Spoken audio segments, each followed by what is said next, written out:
कैसे हैं आप सब? मैं हूँ आपकी नटखट नेहा। तो चलिए शुरू करते हैं आज पहला भाग अधूरी मोहब्बत का। अधूरी मोहब्बत एक ऐसी कहानी जो पूरी होकर भी अधूरी रही।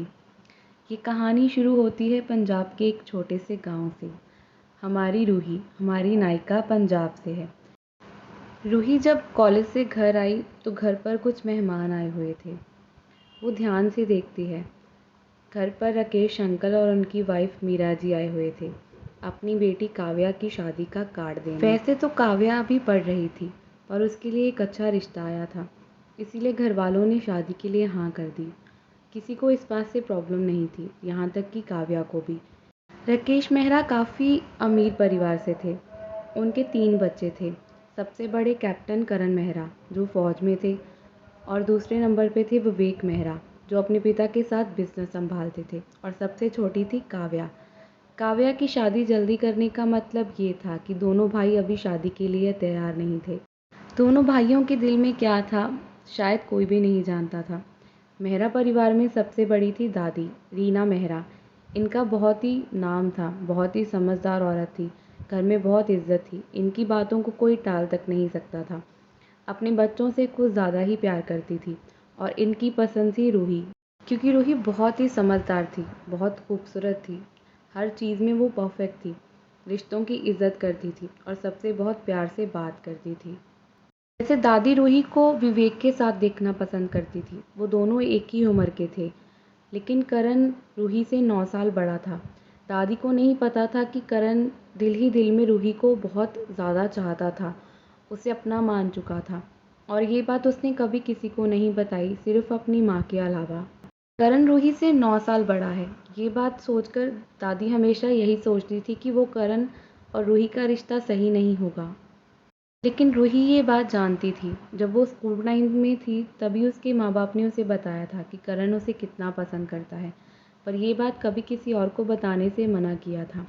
करण रूही को वक्त देना चाहता था, पर रूही तो बचपन से उससे भागती आई थी, क्योंकि वो बिना भाव के चेहरे के साथ रहता था। रूही थोड़ी सी मस्त मौला मुस्कुराने वाली लड़की। रूही को लगता था करण बहुत ज़्यादा स्ट्रिक्ट है, वो हर छोटी बात पर गुस्सा करता है।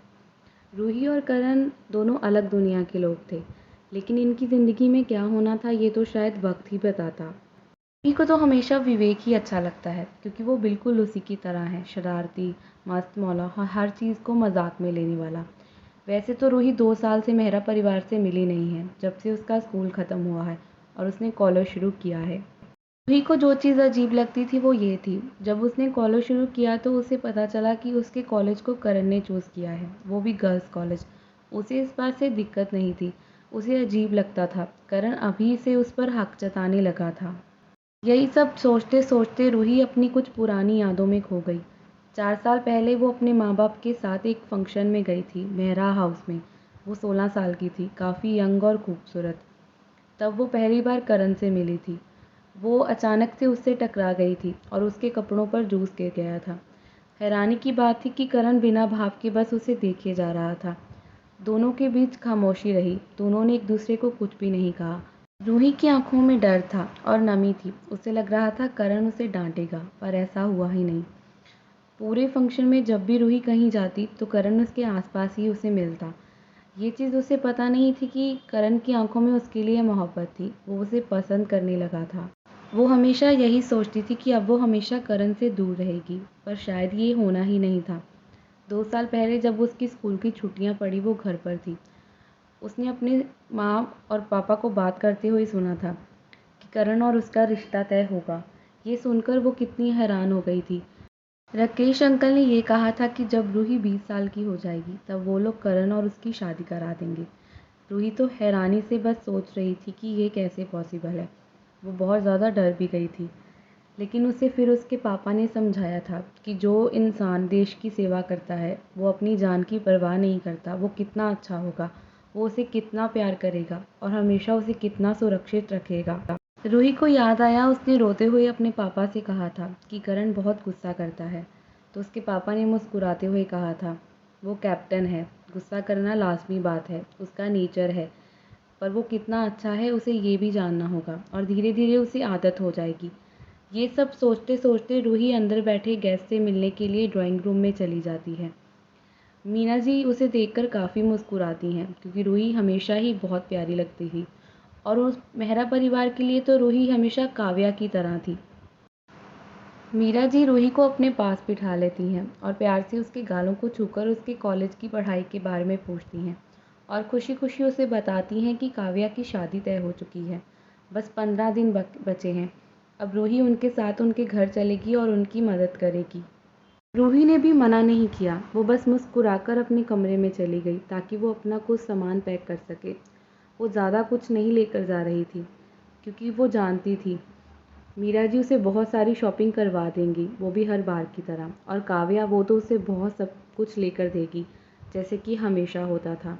वहाँ पर उसे बहुत प्यार मिलता था और ऐसा हमेशा ही होता था। वो लोग निकल गए थे काव्या के घर की तरफ। 2 घंटे लगने वाले थे उन्हें वहाँ पहुँचने के लिए। जब वो लोग मेहरा हाउस पहुँचे तो रूही को देखकर सब लोग बहुत खुश थे। दादी और काव्या की खुशी का कोई ठिकाना ही नहीं था। काव्या तो रूही से बेस्ट फ्रेंड की तरह रहती थी। दोनों बहुत बातें करती थी, दोनों का दिल एक जैसा था, दोनों की बहुत बनती भी थी। और रूही को दादी बहुत पसंद करती थी, बिल्कुल अपने बच्चों की तरह, क्योंकि वो बहुत सिंपल और सादगी से भरी लड़की थी। दिखावा नाम का उसमें कोई चीज़ नहीं थी। ये चीज़ दादी को हमेशा रूही की तरफ खिंचाव महसूस करवाती थी। थोड़ी देर बाद विवेक भी घर आ गया था। रूही को देखकर तो उसके चेहरे पर एक अजीब सी चमक आ गई थी जो शायद किसी ने नहीं देखी थी। विवेक, रूही और काव्या तीनों बचपन में बहुत सारी मस्ती करते थे, बहुत शरारतें करते थे। पहले रूही थोड़ी सी गोल-मटोल थी, लेकिन अब वो बहुत ज़्यादा खूबसूरत हो चुकी थी। विवेक रूही से सिर्फ 3 साल बड़ा है, इसीलिए तीनों की कुछ ज़्यादा ही बनती थी। तीनों साथ में बहुत शरारतें जो किया करते थे। विवेक रूही को देखकर तंग करते हुए कहता है, कैसी हो मोटी? रूही चिढ़ते हुए कहती है, तुम होगे मोटे, मैं तो पतली हूँ। देखो मैं कितनी खूबसूरत हो गई हूँ। विवेक उसे खींचकर अपने पास बिठा लेता है। ये देखकर रूही उसके पेट में एक घूंसा मारते हुए कहती है, तुम कभी नहीं सुधरने वाले, कब बड़े होने वाले हो?